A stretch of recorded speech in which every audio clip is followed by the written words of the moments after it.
Hey folks, I was a recent guest on CJ Speaks Live on WPEB 95.1 FM in West Philadelphia, where we talked about my journey into technology, education, and what brought me to the city.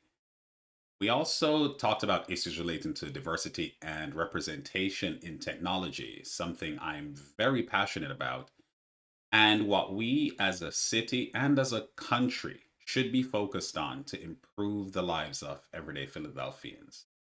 Here's that spot.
You ready?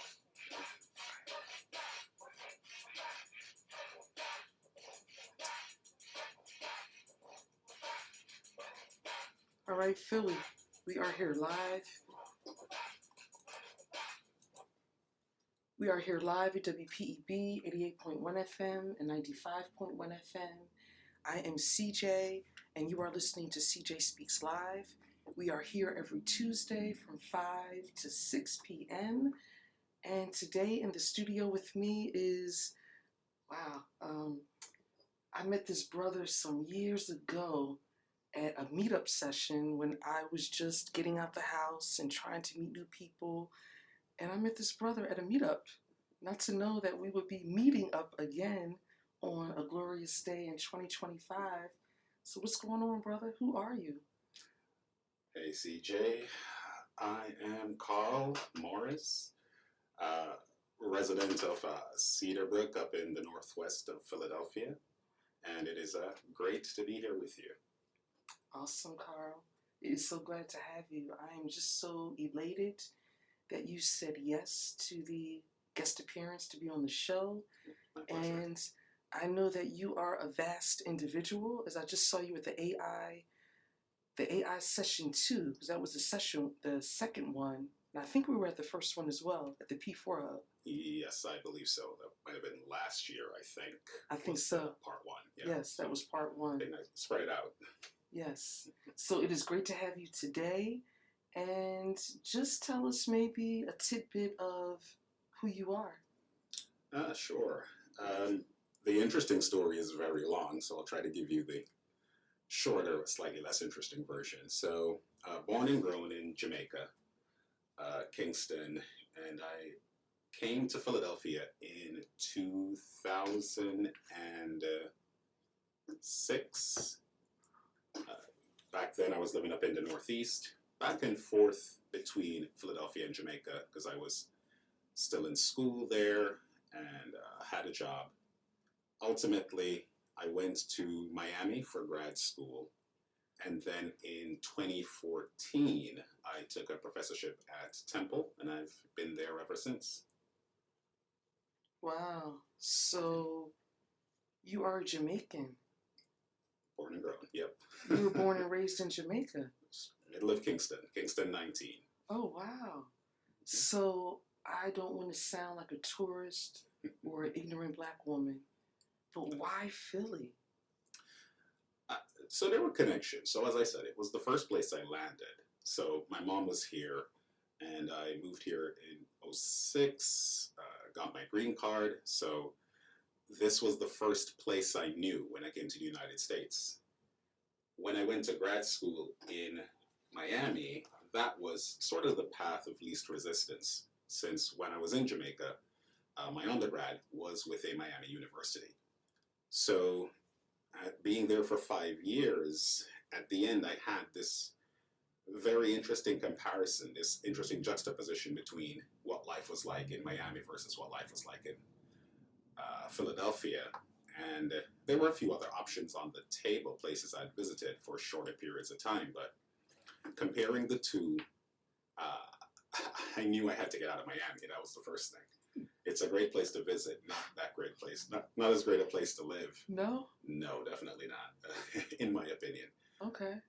And again, having experienced Philadelphia for a few years, there were certain things I appreciated about the city, not the least of which is just, I'll put this, I guess, as plainly as I can. It's a very honest city. Philly is an honest city? It is an honest city. It presents itself for what it is. This, as compared to Miami, which is, it's just a facade. Everything about that city is something that someone wants you to see. Whereas Philadelphia says, here I am, take it or leave it. And I can appreciate that type of honesty. And like I said, I already had roots here. It was the first place I saw, the first place I lived in the United States. So I applied for a job at Temple in their computer science department. And when they said, hey, come on over, I said, yeah. At the time, it was between that position and working for a startup in Silicon Valley. But I decided then that I really wanted to teach. So I turned my back on a six-figure job with stock options. I was going to say, Silicon Valley. Yep. And I came to Temple. And that would have been in California? That was in California, yeah. My homeboy lives in South Beach. Yeah. His brother is in Silicon Valley. Right. And then I had a good friend from Mobile that was teaching at the University of Miami back in, the late 90s, I want to say, maybe early 2000s, because I moved back to Mobile, Alabama in 1998. Right. And when I met her, it was a few years after I think she took a gig at the University of Miami. So you've just touched three different locations, people of mine, and wow, so you gave up the gig for Silicon Valley. Yeah, and so that was something that started materializing while I was still in grad school. I was very big in the software scene. We were looking at mobile app development. I had a couple of colleagues of mine. We started a company. We built a few apps. We were getting some traction. Miami wasn't the best place to establish a startup. Hard to get funding. It's just not the right environment. So Silicon Valley would have been a good fit, which is sort of why I had taken a look out there in the first place. In fact, the other folks I started my company with, they both took jobs at IBM, and they were sort of saying, hey, come on over. Just let's all set up shop here. And that was one of the options. Again, as I mentioned, I instead was interviewing with another startup, and that's where I was intending to go until Temple gave me a call, brought me up to do an interview. And again, the whole reason I went to grad school was because I wanted to teach. So that kind of brought me back to my roots. And I just said, yeah, let's put that aside. Okay. I can always do that on my spare time. I can still code. I can still do all of that. Yes. You can still do what? Code. Oh. Yeah, I code for fun. I write programs. I build apps. I'll pretty much just engage in any kind of project just to occupy my mind. So you're like a geeky dude? I'm a lot of things. I don't think anyone has to be any one thing, but I do like to challenge myself. I do like to solve problems. It's something to do. But I also work with my hands. If you come by my place, most of what you see I built myself. Uh, so I love projects of any type, whether it's electronic and virtual, or it's taking tools, going into the backyard, digging up and building a structure. I just love building things. Wow, so that may take us into the segue of another part of you. Wow, that's amazing. What you just shared with us. And you're a brother, and you're making it happen, and you're educating students. So I know you're a part of STEAM programs. Yeah. Is that correct? STEAM or STEM? They're different things but related. So STEM is just science, technology, engineering, and math. STEAM is science, technology, engineering, arts, and math. And then the way that some people interpret the arts can be different. Some folks interpret it as just including the arts in the repertoire of subjects that you cover. Others interpret it as the way that you teach the STEM courses. So ultimately, they're all sort of playing in the same pot, but they mean slightly different things.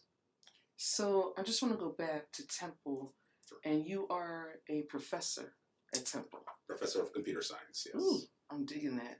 So you can actually retire from that gig. I mean, you're there in that position until you say you're ready to go, and they're hard to get, those professor positions.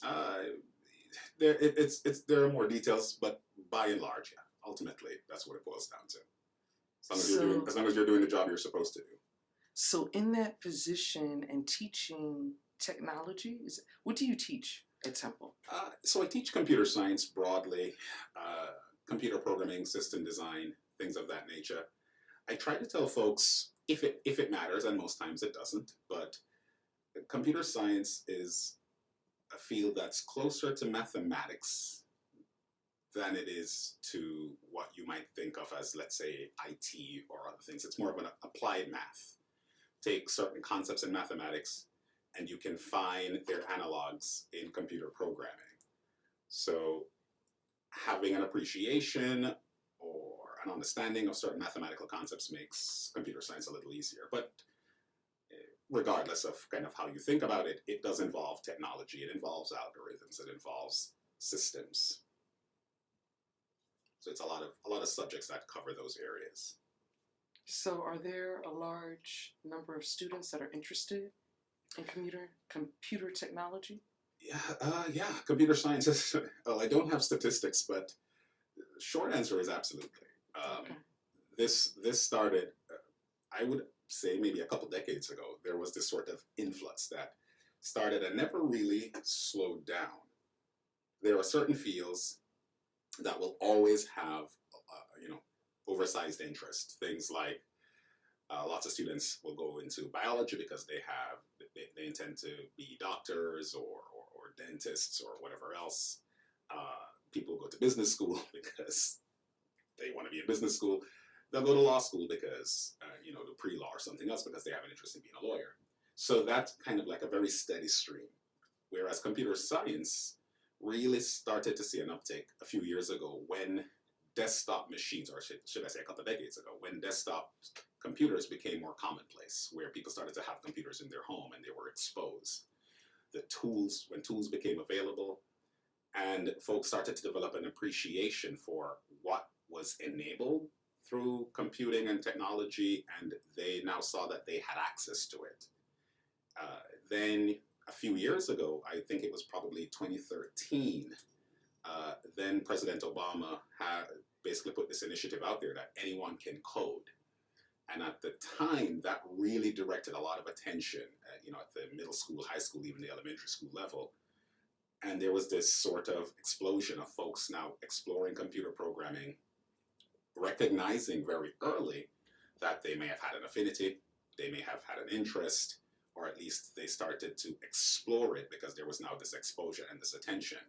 And that has resulted in a very large pool of students who are now coming into universities, coming into colleges, coming into community colleges with an interest in computer science. So that interest is there. And then you couple that with just the availability of opportunities. So when you look at the job market, if you are a computer scientist, if you are an information science specialist or some related field, there are a lot of opportunities that you can explore, lots of jobs available, well-paying jobs that are available. So you put those two things together, and yeah, there's a lot of work for a CS educator like myself. So then I can go to Temple and get a 4-year degree in computer science? You can, or information science, information science technology. You can do a data science program. You can do a lot of different programs or certificates. So you don't even have to do a 2-year program. You can do a minor, or you can just, again, do a certificate. Just pick a specific track and take a few courses in that area. And just come out with that mastery. And when I graduate with that degree or that certificate, what are my options? You decide. There are tons of options.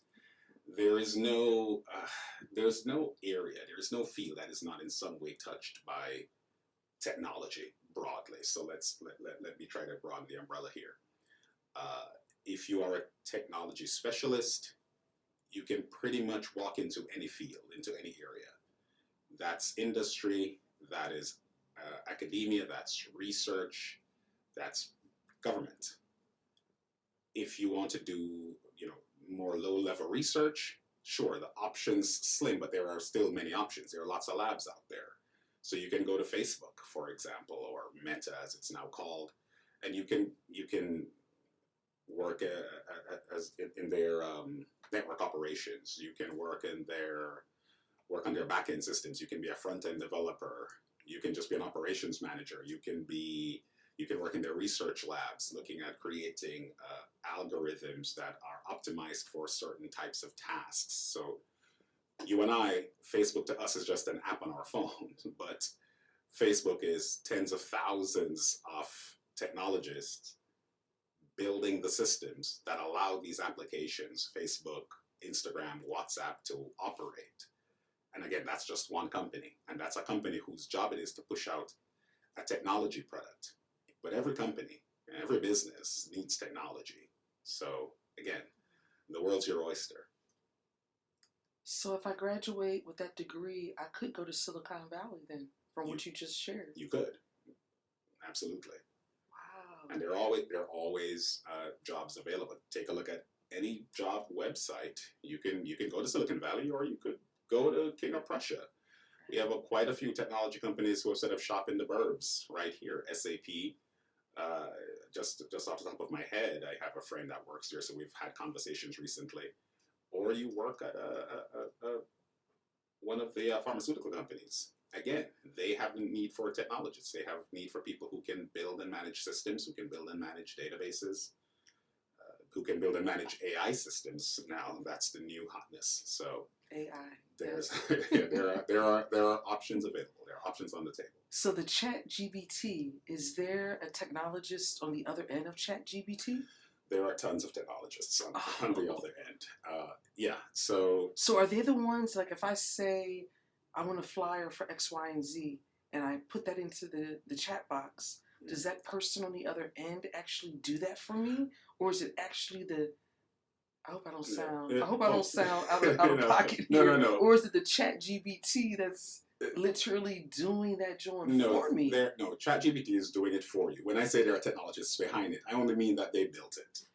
The program. The program, yes. They built the program. They built the large language model that is at play here.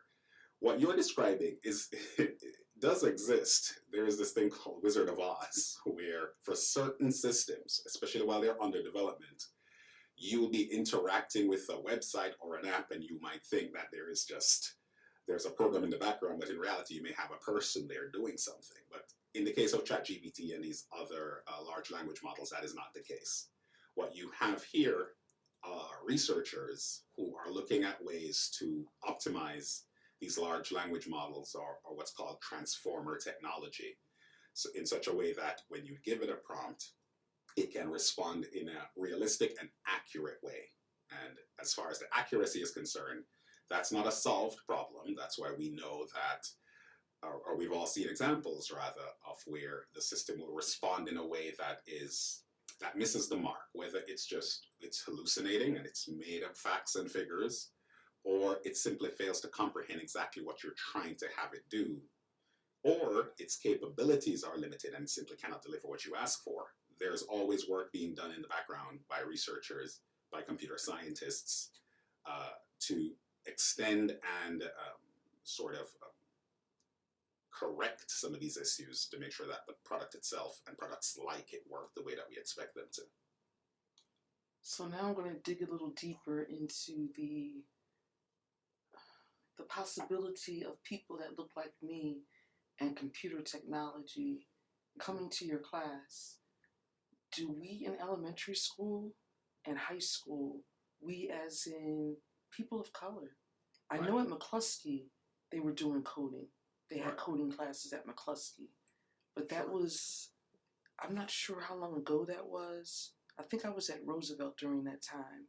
And I don't know if it's still going on, but the exposure, and I know my daughter attended a summer program down in South Philly. Wow, she just turned 21, so that was a while ago. I want to say she may have been in ninth grade. Mhm. And I used to take her down South Philly for this summer program, and they did robotics. Right. But that was so long ago. I mean, then again, I'm not really in the class like I used to be. I'm no longer a formal teacher, so I don't hear the things I used to hear before. But are we offering opportunity to children of color in our public schools so that they're able to know what you just shared and the possibilities of surviving? So the short answer to that is no. The more nuanced answer is certainly not enough. Certainly not in a way that is keeping up with schools and students in the suburbs and other areas of the state. Um, I'll frame it to you this way. So, as I said, I started teaching at Temple in 2014. And very early on, it was very apparent that despite the diversity on Temple's campus, there were issues relating to diversity in not just computer science, but any of the STEM fields in general. So yeah, it wouldn't be. I thought you were going to say across the board at Temple. No, so that's actually what makes it so stark, because step out on Temple's campus and it's a very, very diverse student population. Very. So you love to see it, but yeah, once you got to computer science, that wasn't represented there. So there was a dearth of people of color, and still is. There is a dearth of women in the field, and so early in my career there, I actually found myself engaging with a lot of different groups, a lot of different nonprofits, a lot of different initiatives whose goals were to try to address these issues of inequity and lack of representation. So the short answer to your question is we don't see them in the classrooms at the collegiate level, and a lot of that is because a lot of the reasons why is that they don't have the same level of exposure and support at the pre-collegiate level. So high schools are not necessarily exposing all of their students to computer science, not to the degree that, again, it's not even about ensuring that they come out as computer scientists, but it's exposing them to the field so that they can make informed decision about what they want to explore. So it's not happening at the high school level, it's not necessarily happening at the middle school level. And perhaps bringing in administrators or bringing in people from the school district and having them speak for themselves might give you more useful answers. But it would appear to me that different schools, certainly in my own experiences, different schools will have different approaches and perhaps different priorities. And that might make a determination or help figure out who is given exposure earlier and who isn't. It really does boil down, though, at the end of the day, to just a lack of resources, and in some ways, a lack of interest. It may just be that folks aren't aware that this is something that they should be focused on. Folks as in who? Administrators and the school district of Philadelphia. But that's a part of the plan. Why expose when I don't want you to be to that degree of a life or that lifestyle? I mean, we talked about Silicon Valley. I can graduate with that degree, and I can go work anywhere you pretty much said that I choose to. So, as a person of color, you don't want me to have those abilities. So, now that's going to take me to another segue. So, before we get there, I just want to remind you that you're listening to WPEB 88.1 FM, 95.1 FM. This is CJ Speaks Live, and I'm in the studio today with Carl Morris. That's Carl with a K. And he is sharing with us just information that is not new, but it's something that we have to start to delve into. This is totally my opinion. I'm not giving a prescription. I would love to be the pharmacy of life and just give out prescriptions to individuals on just different ways to do things. Wow, that's a poem. But anyway, getting back on track, the field of computer technology is a pathway to a future of success for whoever you are in terms of raising your family, being able to pay your bills, being able to write apps, and just changing the road of the world. Absolutely. And so I want to dive into that a little more because I think there are two ways to frame this idea that we want to improve and increase representation and diversity in technology, in technological fields. And yes, one argument is the economic argument, and it is absolutely true that being a technologist, being a computer scientist, any of these other endeavors, they do in fact allow you to put food on the table, so to speak. You can get a paycheck. But I could actually pose a question to you. If you want a job that is guaranteed for the next few decades, that will always pay you well, union benefits, etc., I could make a fair argument that just become an electrician or a plumber. It's quicker in terms of training. It's very, you get some basic training, you become a journeyman, and then you become a professional, and you'll always have a job. As long as there are pipes in the walls and wires running, you'll always have a job. So absolutely. Insofar as we're making the economic argument for why you should get into computer science and similar fields, sure, absolutely. But there are other ways to do this. I like to look at it from another perspective, and it's that being a technologist, if you're a person of color, if you're a woman, or if you're from any underrepresented group, LGBTQIA community, immigrants, what have you, one of the reasons why it's important that you are there and you are involved in the development, the testing of these technological solutions that are now everywhere in our lives is that your experience can feed into that product in a way that will not happen if you are not there. And without your presence and without your experience, without your diversity of thought and experience, what you will find is that the products that are being built and being pushed will not service you and will not service your community. What I'm saying is, there is a bigger calling for people of color and other groups to be involved in technology. Because if we are not there, we will be underserved. And we have examples of this all over.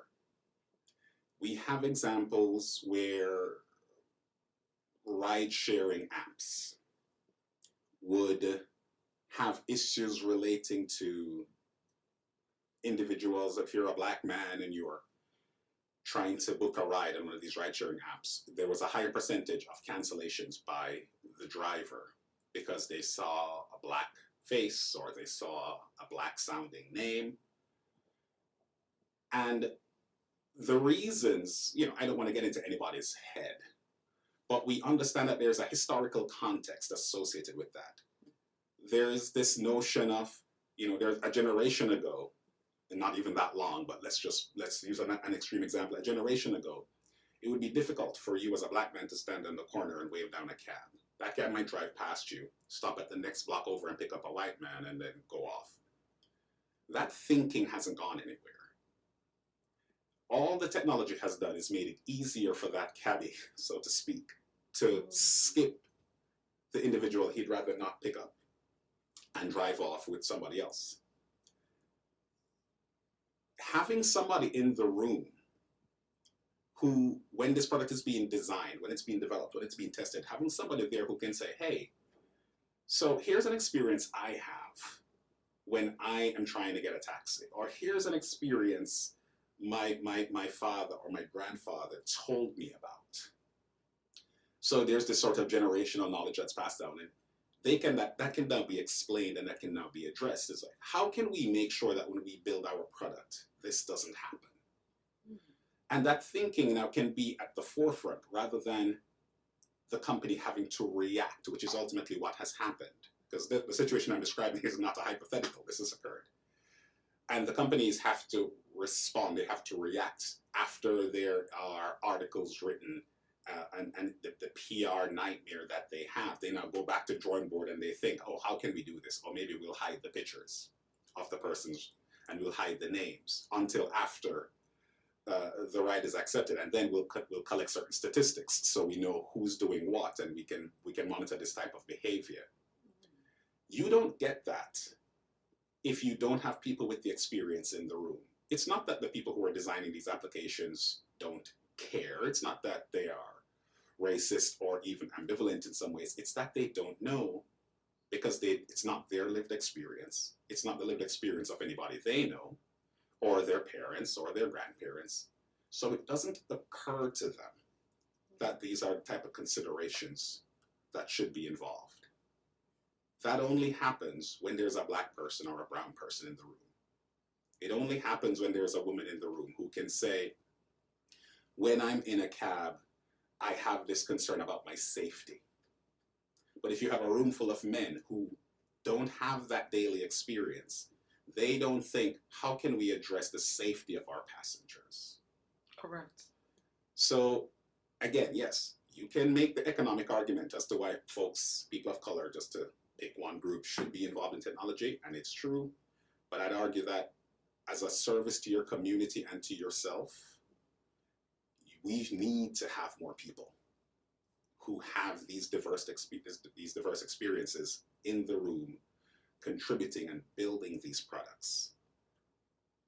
During COVID, just to throw another example in there, and this is happening now, during COVID, you can look up the articles that talked about how folks with darker skin, the melanized community, we were having worse outcomes with COVID because of one very specific thing.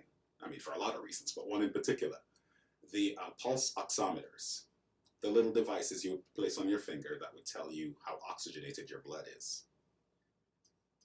Those devices don't actually work well with darker skin, and it would report that you have more oxygen in your blood than you actually do. But doesn't the doctor use that now more often than ever? They do. They absolutely do. But the hope is that now, because there are two parts to this, the hope is that now there's greater familiarity, and the doctors are aware of this. And what we would like is for the technology to be modified and updated so that we get better results. But that first wave, when it became in the early days of the pandemic, when these devices became very popular and they were being used everywhere, we had persons reporting to their doctors, reporting to hospitals, and these devices would say, oh, this person, their blood is oxygenated. So they were not necessarily being triaged in the way that they were supposed to. And what we see, there's now statistics there that say we had worse outcomes. Black and brown folks had worse outcomes because, again, the technology wasn't serving our communities. It was serving a very specific population. This shows up a lot in the medical field. That's what the medical field is made of. The BMI is not based on my BMI. It's based on the European BMI. It's European. And everything else is based on the European, because that is the standard. It's Eurocentric. It's male. That's the standard. Which is, yes, so that impacts drug dosage. That impacts Yeah, so there are a lot of issues here. I forget his name, a young man in England that wrote this book called Mind the Gap that tried to address some of these issues. Um, because he noticed when he was in medical school that there were issues relating to how certain illnesses would present. So you were told to look out for, let's say, skin becoming purple as a and this, if someone presents to you with a purple rash, then that would indicate this particular thing or that particular thing, without recognizing that someone who is of a darker complexion is not going to present purple. But the books didn't talk about that, so the students weren't aware of that. And that's not just there. That's here. That's here in the United States. It's across the board, Yeah. I would think. I've had that experience where I was at a table at a street fair and I was speaking to an EMT, and they were giving out, because it's just our reality. We have very high overdose rates for certain types of narcotics in this city.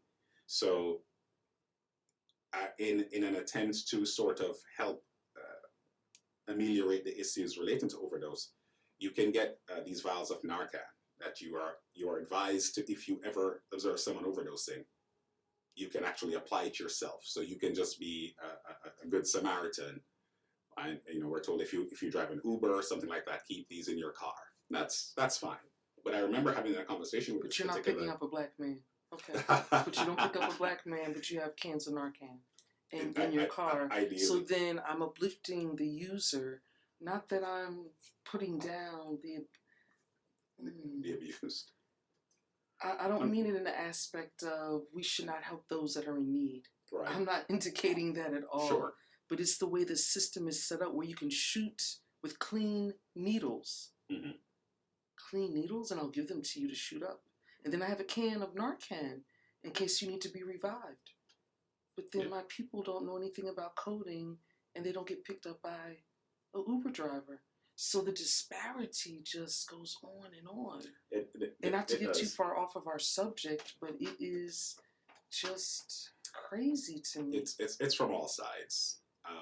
But even in that moment, in that conversation, and the reason that even the Mind the Gap book came to me was because the conversation I was having with that EMT is when I asked, how will I know if someone is overdosing? Because I collected the vials, but then how would I know when it's time to apply it? And that person said the exact same thing to me. He said, well, their lips will be purple. So I had to, in that moment, sort of deconstruct what she could be trying to communicate. What she meant was they would be having respiratory issues. But she did not say that, and she did not give me numerous ways that I could identify this. So I sort of had to deconstruct that and then realize, okay, how do I now identify respiratory challenges in different groups? Would our lips be purple? Our lips would not be purple, not to the degree that it would, not in a way that would be obvious. And I'm not a medical expert here, so I don't want to speak too much to it. But no, somebody without melanin no one comes to the aid of black people. When we had the epidemic of crack cocaine, there was no one there to aid us until it touched a certain area. Then it became an issue. We see that all the time. We see that. We see that in a lot of different areas. There's the group that is minoritized. Their calls for whether it is the injustices they face, whether it is the relegation that tends to happen, it oftentimes falls on deaf ears, unless and until you have those same issues start to affect different groups or different members of different populations. That tends to happen a lot in society. Well, I kind of want to go back to the part of the computer science. Sure. And I want to delve a little bit into, and I'm hoping that my actual area. So I'm hoping that, because I know that area in Kensington has been cleaned out, where those people were told you can't stay here any longer, and they were pretty much, I don't know where they've been moved to. I don't know where they were expected to go. Right. I mean, it's almost like in The Wire. If you've seen The Wire, they took I'm going to call it loosely as a poet, the drug-infested area. They picked it up and moved it to another port of that area in that city, and people were able to do what they wanted to do freely. And in my opinion, that's what they did in Port Richmond. Is that Port Richmond? Do I call that Port Richmond? I'm not sure if I call that Port Richmond or just Fishtown, right there on Kensington Avenue, Yeah. where a lot of the individuals were just housed. And it was just so traumatic to me. It was really scary the day that I was on Kensington Avenue going to a site, and what I just felt going down that street and seeing people. I mean, that was scary. So I Yeah. can't imagine what a child feels like, just someone that lives in that neighborhood or someone that has a business there. But then they were told that they had to move. So I don't really know what the city is doing, but I do love what you're doing. So how are you reaching back, if you're able to the youth, to teach them about coding, to tell them about computer technology? So that's taken different forms over the years. I've worked with different groups for the last decade, different nonprofits, different churches, schools. To in the simplest form, what we've done is we've had workshops, a series of workshops over the years, where we at first we tried to just teach students directly. We basically have this introduction like these are some areas in STEM that would be interesting to you, or more specifically, here's how we can approach certain types of certain platforms. Basically, introduce them to computer programming as a way to spark an interest, or at the very least, give exposure to see where they then decide to go thereafter. Then we tried to make it a little more abstract. So we had train the trainer sessions for a couple of years, where we tried to teach teachers how to teach computer programming, mobile application development, different fields. But even in engaging in those workshops, you start to realize that sometimes the issues, it's not just the lack of exposure, it's the environment. It's not just that no one has ever said you can be a computer scientist or you can be a computer programmer. It's that sometimes these students, these kids, they're dealing with issues that prevent them from focusing on these almost esoteric endeavors. So that led me to start to engage with different groups, groups that try to address things like food insecurity, or as we used to call it, hunger, folks not having meals, issues relating to just your health and safety, your wellness, making sure that, and these are areas I'm trying to get into more, making sure that students have access to not just safe environments, but green spaces, third space, places outside of school, outside of home, where they can be and be safe. There are so many things that are absent from the lives of our students in the city that make just engaging in something like computer programming difficult, or just not a priority, because there are too many other things in front of them. So it's, how do you start to address those things? I will tell you how I feel. When I was growing up, my mother told me what I was going to be doing, to a degree. Yeah. And I think that's where we need to make the change. You're taking this class. You're learning how to decode, because one day you may need it. My mother busted me upside my head to take typing, because I told her I wasn't doing that. And then here it is, I turn out to be one of the best in my class. Yeah. So I mentioned that because I wanted to get into the question of your opinion.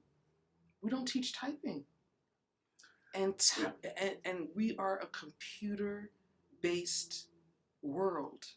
Sure. But we do not teach children the basics of typewriting skills. I find that so backwards. Well, it's interesting. One could argue that the need today might be different than the need as it was previously. How? I have to type. Because the level of exposure that we get and the time we get that exposure is different. So when I was growing up, my first introduction to a computer was at about age 10 or 11. Today, if you are in a school district that is funded and everything else, or even in most homes now, we couldn't make that statement 15, 20 years ago, but even in most homes now, the average 10-year-old has been on a computer for years. Mm-hmm. So having that exposure does in some way mitigate the need, and I just say the need, for formal courses in certain areas. But we see that falling off in a lot of different areas. We don't teach cursive. Some folks don't teach how to read clocks anymore because they're all digital. In the same way, nobody knows how to drive a manual transmission car. It's because the technology has changed, the access has changed, Yeah. and it is useful to reevaluate what needs to be done at any given time. So granting folks access, kids access to computing and technology at an early age is the key.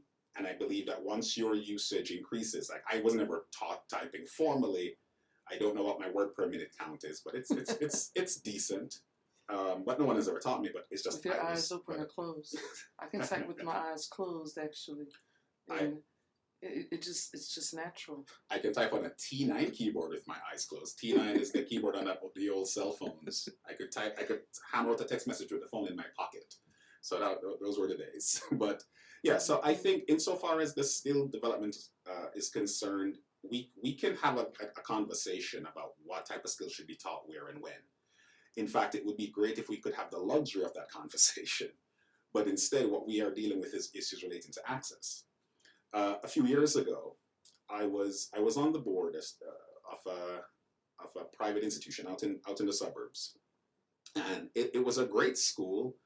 I loved how much the principal and those in charge loved their kids. It was an amazing experience to watch.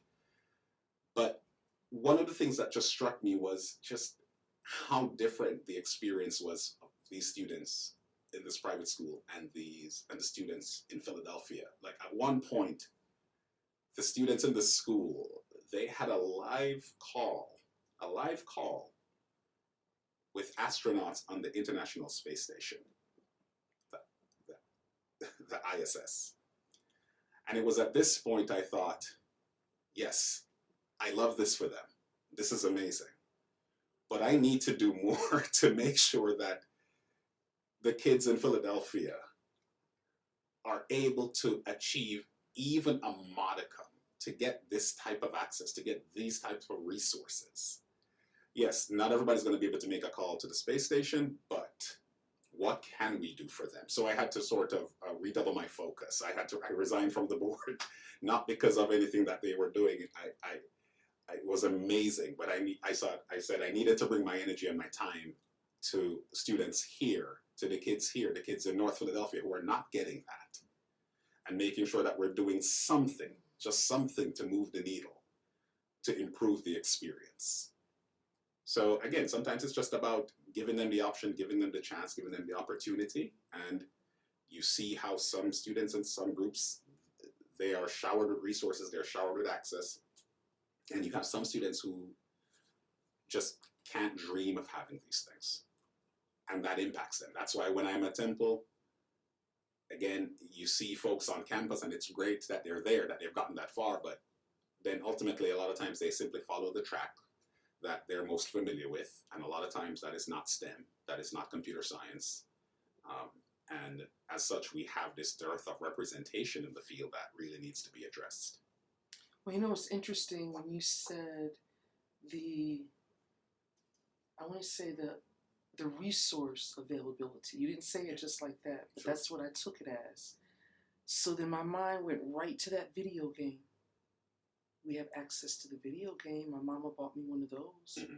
And I have all of these games that I play because some people really going outside shooting them up like they did on that machine. I really hope that's not the case, but something's going on. So with that being the case, right, we need to reach out to the parent and expose the mindset of the parent. And by way of, I'll use my pastor as an example. Pastors, and I'm going to use Marshall Mitchell, where he can get up in congregation and say, we're having a coding class. We're going to expose the students here, the children of our church, along with parents if they're interested, in a coding class. Or computer technology is a true job. It is a very formidable job. And it could be a job that I'm not taking away plumbing, and I'm not taking away No, a no. mechanic, I need because plumbers, we, we need we, we electricians. always need we always Yeah. need that as well. And Yeah. that's another area I would delve into, but your computer technology, so I'm gonna stay on point. Sure thing.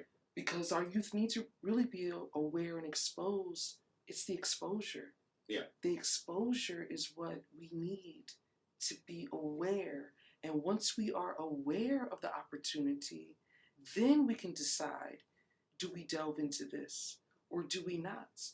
Yeah. And when we get the stats, for example, I want to be a ball player, I want to be, I don't know about a doctor or a lawyer, but the jobs where I can make a lucrative income, I want to play football or I want to play basketball. Oh, well, or nowadays I want to be an influencer. So That too, that has yes. crept in. Yeah. Yes, an influencer. So if we can kind of, I don't know, that technological guy or girl, that influence will be major with that technology degree.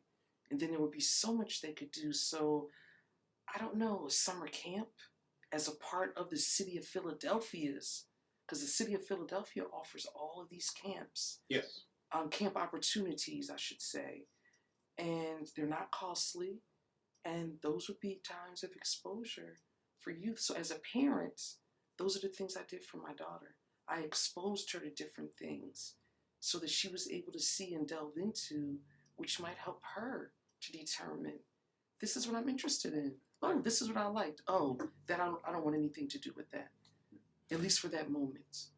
Absolutely. So you touched on a few points there, and so yes, absolutely. This approach of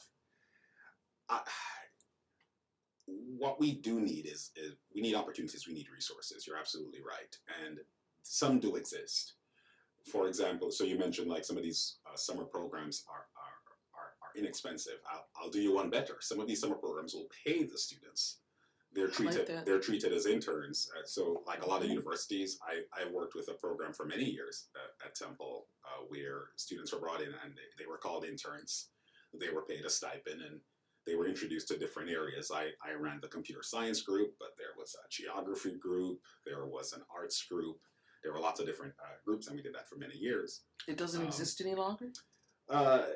Not at this moment. I think about 2 years ago, the person who had that grant moved to another university. So sometimes grant dollars will move with the faculty. That's just how it works. Yes. But other universities and have similar programs. So absolutely, those can be investigated. But sometimes the issue is that's a very good resource for those who already know or those who are in an environment where this is encouraged. So that kind of goes back to, what is the environment that this kid finds himself in? Are they in a household where scholastic achievement is coveted, where the parents are not just encouraging like reading a book, but with themselves read books and serve as role models? Like the kids will model what they see. So what are they seeing in their environment? Absolutely. And so if it's completely absent, both in terms of modeling, behavior that should be modeled, or the encouragement, then it really doesn't matter how many resources you have available. The students and the kids, they won't be directed to it. They may stumble their way there, but that's not what you want. You want something more direct, something more prescribed, where whether it's from the home, whether it's from the school, we say, we want to bring a cadre of students into this type of program as best as we can support it, as resources are available, and then have a pipeline. So we start out with just basic exposure. Maybe we bring them to summer camps or whatever else, more after school programs. Maybe they go into, we try to get them into an AP computer science program. If you have done an AP computer science class, you are more than set to engage in computer science at the collegiate level. If we could get there, that would be amazing. And the need today is immeasurably more than it was when I was a kid. When I was young, the internet was new. I hate dating myself like that, but the internet was new. If you didn't have a website, that was not a problem. That's not how it is today. Today, we have businesses that have to be online. We have businesses that their entire business model is online. We have apps. We have AI. It's in its nascent state. It's in its infancy. This is the time for folks to start to get on board and to understand it. Even more reason. That Yeah. would be even more reason. Absolutely. Yes. Yeah, AI is an inflection point for us. We're still just dealing with generative AI, which is one form. Well, let me not say we're nowhere close, folks. Say in the next few years, we might achieve what's called AGI, which is general intelligence, artificial general intelligence, the type of AI that you see in the movies that just fundamentally understands concepts and can engage with you. We are now at the place where we're still figuring out how AI is going to change the world, but we know it will. It's going to have a non-trivial impact on the way we do things. We can't afford to have a black and brown kids, to have women, to have folks who have historically been underrepresented or left out of these conversations. We can't afford to repeat that mistake. So now is the time to get people on board to make sure that they're contributing in a way that is commensurate with their positions in society, with their how large they are, with their presence in day-to-day in day-to-day society, and to contribute to what will ultimately be the world that we live in the very near future. So on that note, I think you segued into, we have a few more minutes left on this show. So you are in an exploratory stage. Yes. So in that exploratory stage, Mhm. what we're talking about now, is that one of your topics of change for the city of Philadelphia? Yes. So I'm looking into representational politics. As you say, I'm in the exploratory phase at this point because, and I guess there are a couple of issues here. What we have to first do is sort of recognize how the world is changing and let history be our guide in terms of who tends to benefit and who tends to be hurt, who experiences harm by certain aspects of our society. And as we see technology proliferating and becoming ubiquitous in every aspect of our lives, the question I find myself asking with the work I've been doing now for the last 10 or so years is, are we as a society prepared? Are we making sure that those who are most vulnerable among us are protected and not exploited? And are our leaders equipped to address some of the problems that will be coming down the pipe? We're already experiencing them, but this is the tremor before the earthquake. Are they equipped to address some of the issues? Do they understand the technology, and can they address issues relating to how it's going to impact the economy, how it's going to impact the job market, how it's going to impact society as a whole? I don't believe they are. And I don't believe that they are sufficiently motivated to prioritize these issues. That's kind of what has pushed me to this place where I am now thinking, this change that we need, it has to come from us. If I believe, as I do, that the advent of things like artificial intelligence is going to have the type of impact that will require us to engage in certain types of discussions and certain types of policies, looking at things like universal basic income as a way to make sure that, again, we protect the vulnerable in society. If we're not going to have those kind of conversations with current leadership, then we need a change in leadership. And we need that change to occur or to take place with folks who are able to understand the world, understand the technology, understand its impact, and then they're in a place to write policy that protects us, that ensures that we all have equal access and we're treated fairly, to make sure that the companies that build these technologies don't just police themselves. Uh, because in that scenario, they only serve their own interests. They don't serve the interests of the citizens. And at the end of the day, that has led me to this place where I think I want to look at the options of running for office for myself. That sounds pretty dope. You made a very, very profound point on being aware of the technology and where we're moving into. So it's not that I just want to be a politician and run for office and make changes in Philly. No. It's outside of the changes of Philly. It's the way the world is moving technologically, which we already know the internet moves fast. Your gigabytes or your speed on your computer is fast. And that's how technology is going to start to hit us upside our head if we're not ready. Absolutely. All right, Philly, I want to thank Carl for being here today. I want to thank you listeners for tuning into WPEB 88.1 FM, 95.1 FM. I am CJ. You have been listening to CJ Speaks Live. We are here every Tuesday from 5 to 6, and we hope to hear you listening, if that's even possible, to the radio show. Thanks again. Have a good one. Peace.